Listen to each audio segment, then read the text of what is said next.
इस खबर के प्रायोजक हैं Manohar Lal jewellers, sector 18, Noida, UP.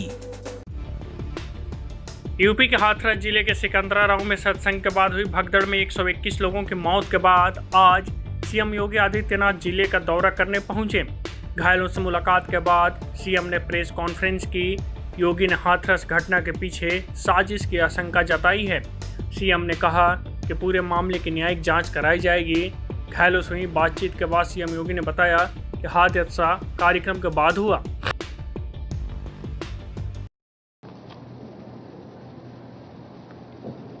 मित्रों, कल हाथरस जनपद के सिकंदराबाद तहसील के गांव में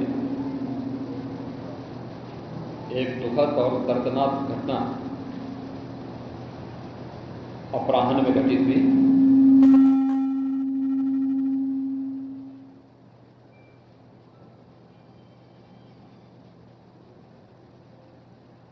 इस पूरी घटना के तह तक जाने के लिए शासन स्तर पर हम लोगों ने कल भी जो व्यवस्था बनाई थी, लेकिन प्रथम दृष्टया हम लोगों का यह था कि पहले राहत और बचाव के कार्य को आगे बढ़ाया जाए।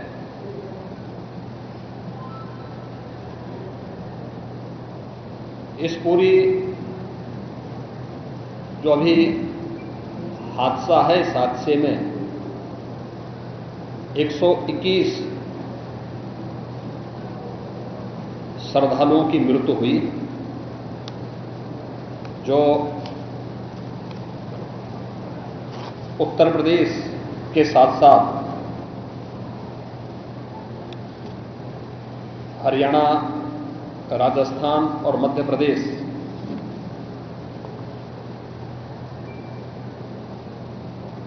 से भी जुड़े हुए थे। उत्तर प्रदेश में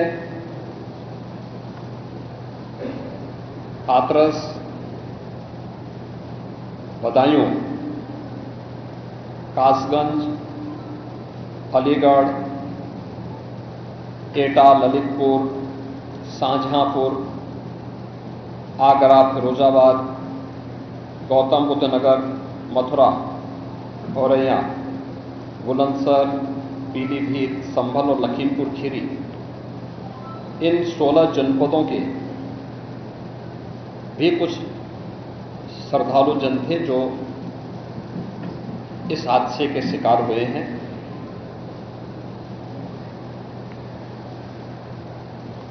एक 121 में से 6 मृतक ऐसे थे जो अन्य राज्यों से थे, जिनमें ग्वालियर मध्य प्रदेश से 1 थे, हरियाणा से 4 थे और राजस्थान से 1 थे।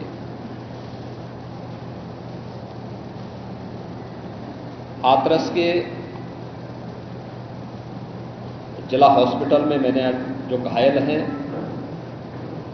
31 ऐसे घायल हैं जो हाथरस, अलीगढ़, एटा और आगरा के हॉस्पिटल में जिनका उपचार चल रहा है, और उसमें लगभग सभी आउट ऑफ डेंजर है।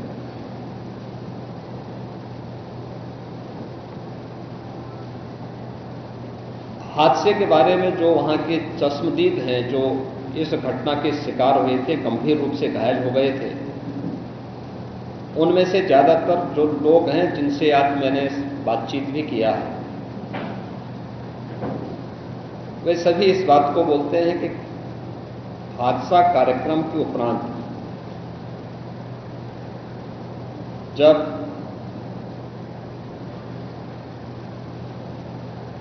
इस कार्यक्रम में जो सज्जन वहां पर अपना उपदेश देने के लिए आए थे, उनका कार्यक्रम या उनकी कथा संपन्न हुई, तो कथावाचक के मंच से उतरने के बाद जीटी रोड में जैसे ही उनका काफिला आया था, तो उन्हें छूने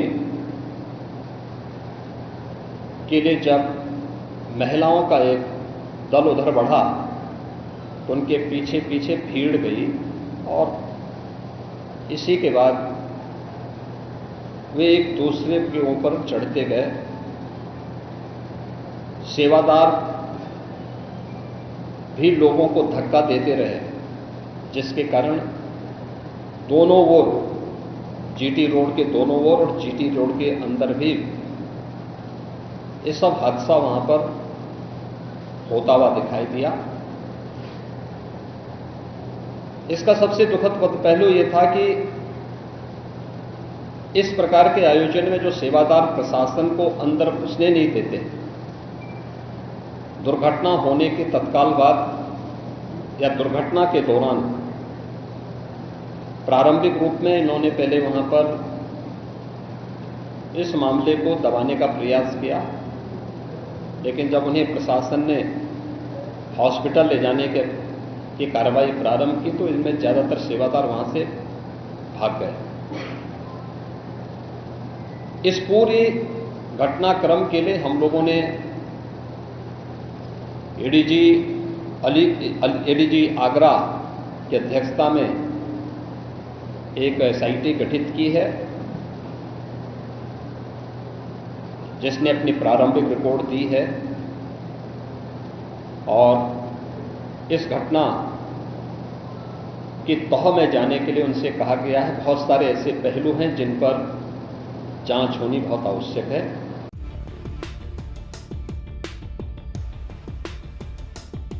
उन्होंने कहा कि इस हादसे का सबसे दुखद पहलू यह है कि इस तरह के कार्यक्रम में सेवादार प्रशासन को दखल नहीं देने देते हैं। उन्होंने इस मामले को दबाने की कोशिश की, लेकिन प्रशासन की सक्रियता के बाद राहत और बचाव कार्य शुरू हो पाया। राहत कार्य के दौरान सेवादार वहां से भाग गए।